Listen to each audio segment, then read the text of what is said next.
Hi, everyone. Welcome to the first episode of the Brown Girl Health podcast. My name is Shivani. My name is Ameek. And we are the hosts of this podcast.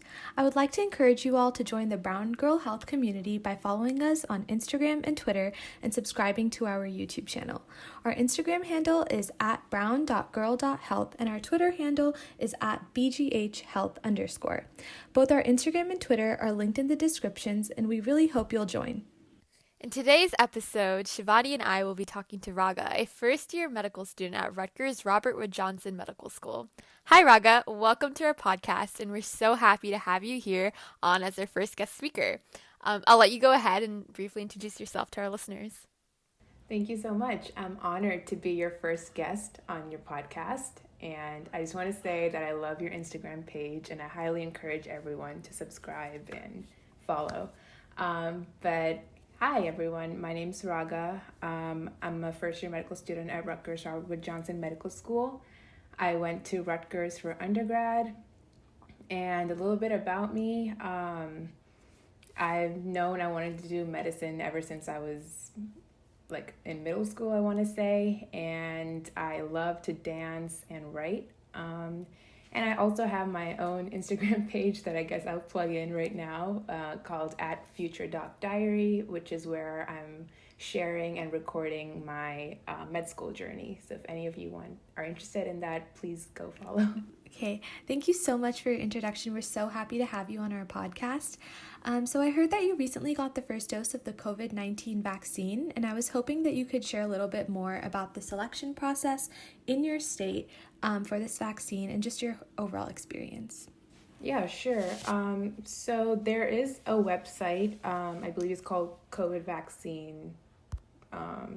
NJ.gov, something of that sort, but you can just Google it, and it's basically where you register for the vaccine, and it asks you a couple of questions about any health risks that you might have if you're working in the healthcare field or if you work in a university. There's a bunch of questions it asks you to basically assess which phase you'll fall under, and I basically filled out that form, but unfortunately it did not have any where for me to put that I'm a med student, but I did receive information from my med school that med students, since we are in the healthcare field, were covered under phase 1A. So that's how I knew I was eligible to get the vaccine at this time, because currently I believe New Jersey is only allowing phase 1A and people who are 65 years and above. I basically looked up sites around my area that were offering the vaccine, and I registered at the closest one. And it was very simple. You just fill out a form, and you have to print out some documents when you go to the site, mainly that I am a med student, so I needed proof that I was a med student, and I had to fill out a checklist. It asked me some questions like, have you been vaccinated before? Do you think you have exposure to COVID? So it was a very simple questionnaire that I had to bring to the site. So that was pretty much the selection process. Okay, awesome. And then Ameek, I know that you also filled out this form, and you had a little bit of a different experience when you were doing this. So would you like to talk a little bit about that? Yeah, actually, when I filled it out, I also did it from the New Jersey government website, except it was a really different experience because I'm not a medical student and I'm not a frontline worker, but I somehow still got phase 1A. But I think the most interesting part was that I think I filled out the form around probably when Raaga filled it out, right? And then I actually got an appointment 2 weeks later, and then it was to a vaccination site at least an hour and a half away from my house. And because if you go through the New Jersey site, you're not allowed to just look for close by ones. And the difference is though that even though I got this really far away one, I didn't have to prove any documentation that I was in a certain profession, or if I had certain medical immunocompromised. I was in an immunocompromised state that made me get the vaccination. So that's an interesting difference, I think, between the two. I was not allowed to get it for a different reason, but Yeah, I think the process, if you're patient, you'll get your turn. And I think that's really important to know because a lot of us are not that patient anymore and we just want to get out, but you'll get your turn with the vaccine, I think. Yeah, adding on to that, when I was at the site to get vaccinated, they honestly didn't even check for my proof. So it was interesting. Like, I had all my documentation ready and I kept my proof on the first page so that they would see that first. And I literally just took it and handed it right back to me. So I don't even know if they checked it or not. But I think it's because the rush and like the demand is so much that like they're really, I don't know, rushing through it and just trying to vaccinate as many people as possible in a day. So yeah, they're not exactly checking for proof, but I think, it's still important to follow it according to your phase so that the people who need the vaccine most can get vaccinated first. Yeah, I completely agree. In California, we're still on phase 1A, and I was like looking at the chart the other day, and I don't think I qualify until like phase 4. So it's going to be a while before everyone gets vaccinated.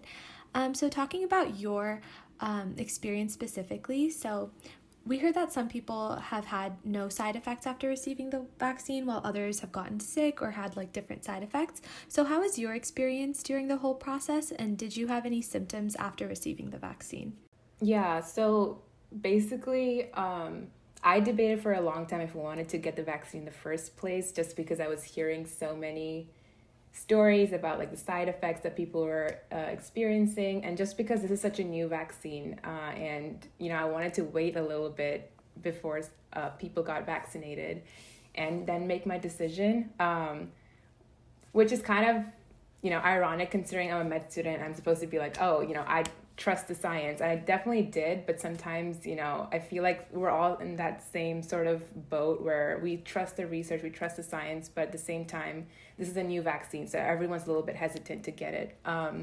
So for me, I became a little bit more confident when I heard that a lot of people in my med school class had started getting the vaccine, and they were like, oh, the side effects, all they had was like, a sore arm, or maybe they got a little bit sick, but it was very short term. So that gave me a lot of confidence. And I realized that the stories we're hearing in the media are oftentimes exaggerated. And that's why they're on the media in the first place. You won't hear normal experiences on there. So I made my appointment, and honestly, yeah, just like I said, my experience was just a really, really sore arm for a whole day. I couldn't even move it.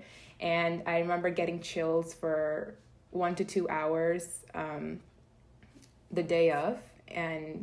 But I knew it was basically my body's response of, getting used to the vaccine and, building up a response in case I ever do get COVID. So, yeah, it wasn't anything scary. It was short term. And the next day I was completely fine. All right. So over the past several months, there has been a lot of debate, right, for taking the COVID vaccine, and many people have even opted out of taking it, including a lot of healthcare workers. So for many people, this is due to the misconception that clinical trials of the vaccine were streamlined and rushed, and there are a lot of different groups that haven't been tested on as well. So were you always confident in the decision to get the vaccine? I know you even mentioned you had a little bit of hesitancy earlier due to side effects. Were there any myths that also may have stopped you, or even maybe your family from making you get that vaccine? Yeah, definitely. I think my parents definitely were a little bit cautious. They wanted me to get vaccinated because it's a feeling of like safety and like security if you have the vaccine, but they were definitely a little bit hesitant, and so was I, because it's a new thing, and especially since last year was such a time of uncertainty and fear. I think now that things are starting to change, that scares people just because it's a new vaccine, and things might be going back to normal, but also like we don't want to be the guinea pigs of like new vaccine in case there are any like long-term side effects. So I think that's something that I wanted to do more research on, was are there long-term side effects. And from what I've read, like they've always talked about how there are only like short-term side effects, and there was some debate about, that it could possibly affect like a woman's fertility in the long run, but that has been disproven, and that was based on like circulating social media reports that a protein in the vaccine is similar to a protein that you have related to your placenta when you're pregnant. But that was just proven because they're completely different proteins and it won't affect your fertility. So that was some of the, I guess, debate I had in my mind. But talking about whether the vaccine was fast-tracked, I think that was also a cause of concern, because usually we've always heard that vaccines take, years to be developed and even be released to the public, years of safety trials, clinical trials, and all of that. So whether it was streamlined, I did do some research, and, nothing was actually skipped over. Everything was done according to how vaccines are usually made. And I think what a lot of people don't realize is that mRNA vaccines, which the Moderna and the Pfizer ones are mRNA vaccines, they've been in development for at least 2 decades now, because I guess scientists have always expected that a pandemic like this could happen.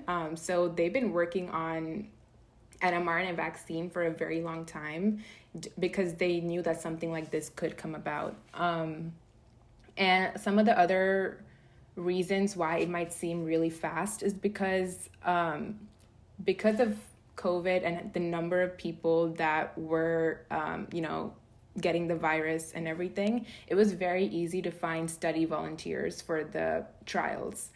It's usually, and especially because we have social media now, that's something that I guess we didn't have back in the day, but it was very easy to gather volunteers for the trials. And a lot of the funding and everything was also fast-tracked because of how much of an emergency the situation was. And some other reasons is that China shared a lot of genetic information about COVID-19 to us so that we could quickly start working on the vaccines. And we didn't skip any steps. So I think what happened was the scientists were working in an overlapping schedule where a lot of the steps were being done at the same time. So nothing was really skipped, but I think multitasking was what was going on. So yeah, those are some of the reasons why it might have seemed like the vaccine came about really quickly, but in reality, I don't think anything was rushed or it's any cause for concern.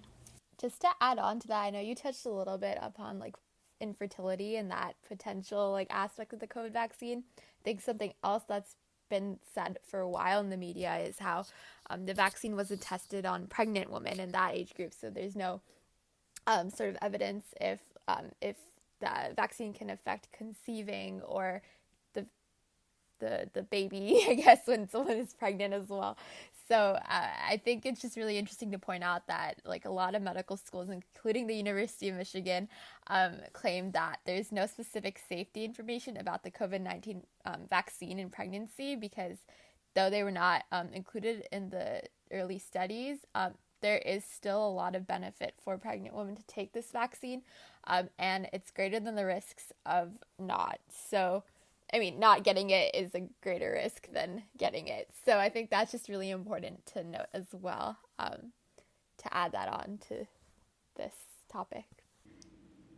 Yeah, and then recently I was also looking through the CDC website, and I saw that at this time, along with pregnant women, the Moderna vaccine is only authorized for individuals who are 16 or older, and Pfizer is authorized for individuals who are 18 or older. So I just wanted to ask, what do we think this is going to do for our younger populations, and how will this affect younger children? Yeah, that's a really good question. And so I think we know that children aren't as susceptible to getting severe side effects from COVID as the adult population is. It's very rare for children to be basically even get COVID or have any effects. So I think, but the issue here is that we're trying to develop a herd immunity, right, to the vaccine, to the virus by getting the vaccine. And herd immunity means that at least 60 to 90% of the population should get vaccinated, just because COVID is so easily transmitted to people. And kids are 25% of the population. So we definitely need to consider them in the picture, because although they themselves might not be affected by the virus directly, they can spread it to people because they could be asymptomatic and still be contagious. So especially if schools become more in person and you just have a huge gathering of a bunch of unvaccinated kids, that can potentially cause some problems. They might get the virus, they might come home, spread it to their parents, their grandparents. So we definitely need to consider sort of the indirect effects of or consequences of not vaccinating children. But I think Pfizer and Moderna have begun trials for children ages 12 to 17 recently. And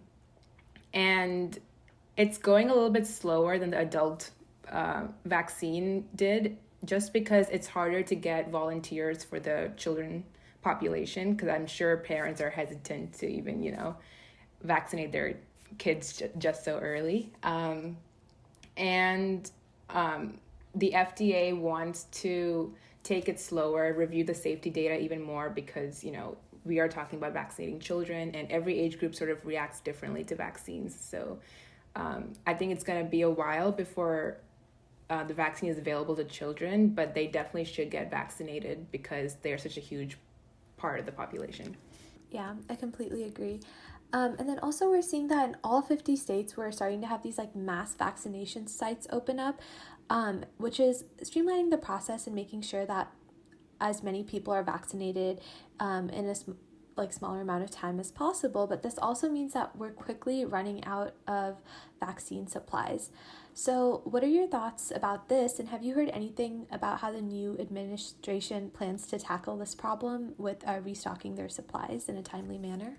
Yeah, so President Biden has his 100 million plan, where he's planning to get 100 million people vaccinated in his first 100 days in office. Wow, that's a mouthful to say.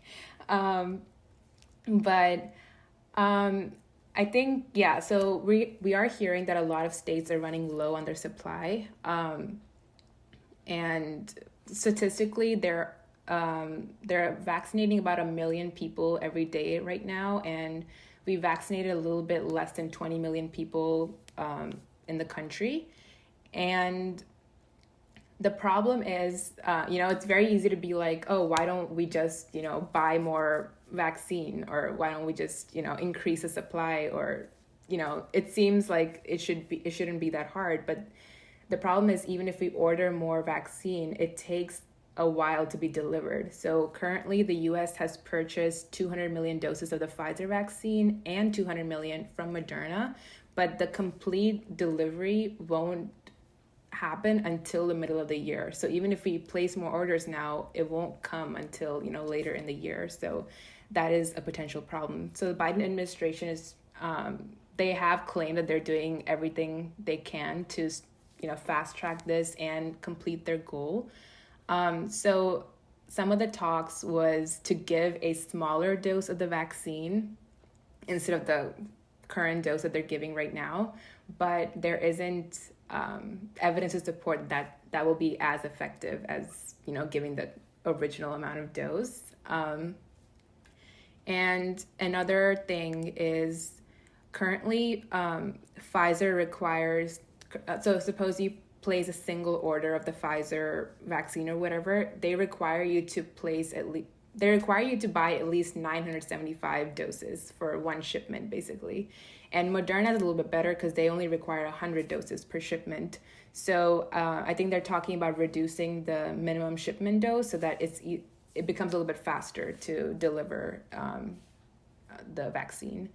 And there is something called the Defense Production Act, which I think the Biden administration is trying to push, which is to basically increase the supply of equipment and any raw materials that are needed for the vaccine.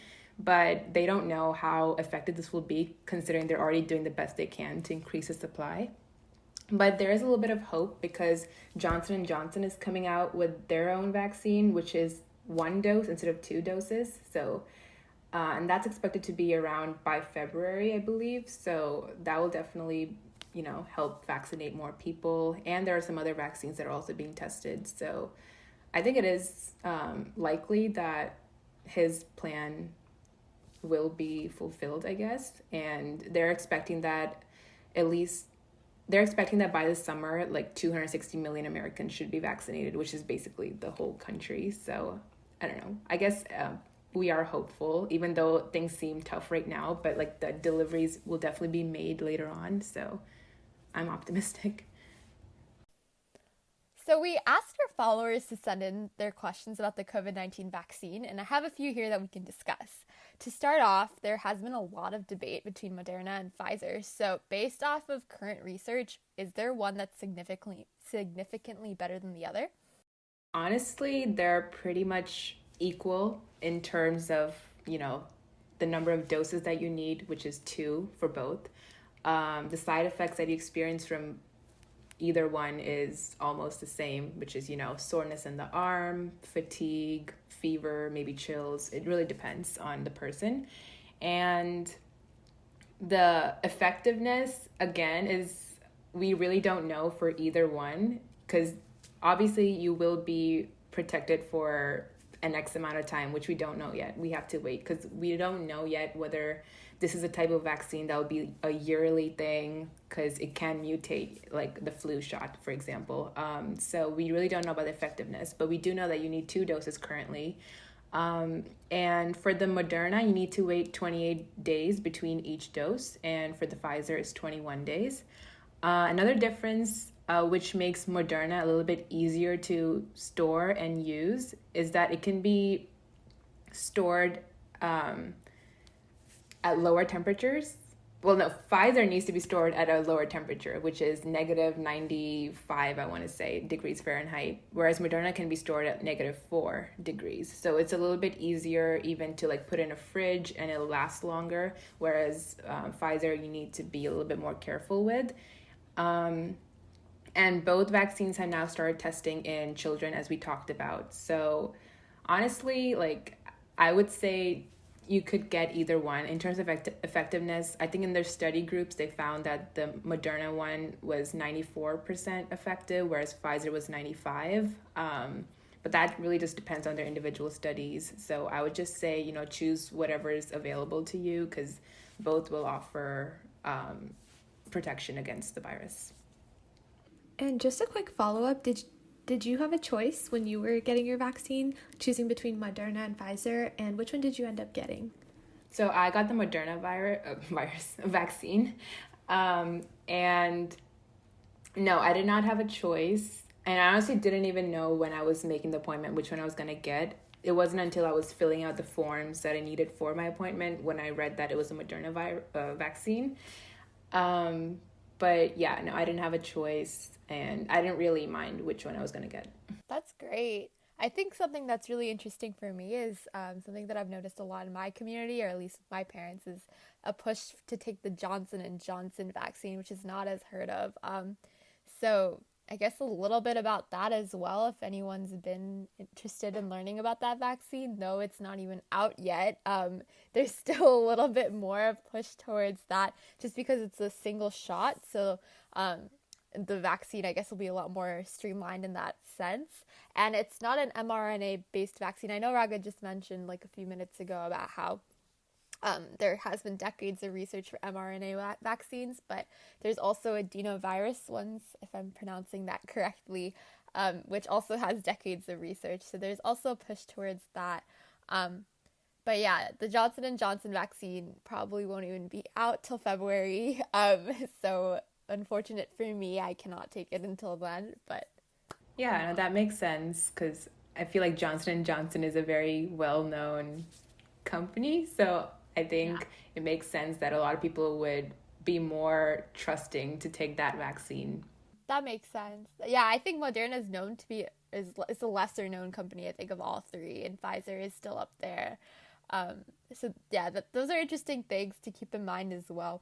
But I don't think at the end of the day it makes that huge of a difference. Yeah, and if I can add on to that, I know you mentioned that Johnson & Johnson is not an mRNA vaccine, but Moderna and Pfizer are. And I just wanted to like give a little bit more information and on what it means to be an mRNA vaccine, because a lot of people have a misconception that this could alter your DNA and mess with your genes or whatever.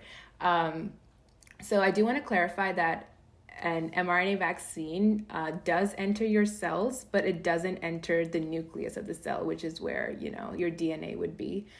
So it's not going to change your DNA, and it's not going to, mess with your system in that way. So what basically is happening is that the mRNA vaccine is instructing your cells to produce a protein that is basically expressed on the COVID virus. So the virus has a protein on its surface that this vaccine is instructing your body to make, essentially. So once your body starts making it, it's boosting up your immune response in case you ever do contract the virus. Your body knows exactly what to do, and it'll recognize the virus. So yeah, it's not going to harm you, but and as soon as it makes the protein or instructs your cells to make the protein, the mRNA like disintegrates and it basically, dies off. So it's not going to like stay in your system. So yeah, I just wanted to mention that. No, that's a really important like note to remember, because I think a huge myth is that it will alternate your DNA, or it will like cause like infertility and all of that. So I think the DNA thing and not going into the nucleus is really, really important. Another question that was asked several times actually was whether or not there were any known side effects of the vaccine and if they were long-term. And I know we covered side effects a little bit as well, but from your knowledge, have there been any long-term side effects that were spoken of with the clinical trials that have occurred? So I have read that, people with allergies, like especially those using EpiPens and, stuff like that, they might get, if they were to get side effects, like they might be more prone, I guess. But generally, I have read that like only 15% of people have any short-term like side effects, and 50% are likely to develop like very like systemic reactions that you would to like any sort of vaccine, that are like chills or fever or whatever, that will only last like a day, because it's basically your body reacting to the virus, or like a version of virus entering your body. But other than that, I haven't read of any like severe long-term effects. And in any case, I feel like getting the virus itself is way worse than any of these side effects, because the thing with COVID is, although we do hear that most people, especially our age group, will be okay even if they get the virus, some don't, like some can get long-term side effects, and we hear that. So, a lot of people, especially like in the medical field, who are already doctors or nurses, for them getting the vaccine was like a no-brainer, because they've seen like the worst case scenarios of like patients who are old and like have respiratory conditions, who are really, really struggling with COVID. So after seeing that, they were like, obviously, we have to get the vaccine because we have to stop the spread and the transmission of this deadly virus. So yeah, so I think any side effects that you might get, they will be short-term, and they're much less severe than what COVID could actually be. That's really, really true. And I think that's like a really important point to make, like getting the vaccine versus the side effects. And I think one of the most like pressing questions, or like the $1 million question that was also asked from one of our followers, is, can someone who has been vaccinated still spread the disease? Yeah, I think that was one of my number one questions too. And the answer is, we really don't know, I think it'll take a little bit longer to figure out.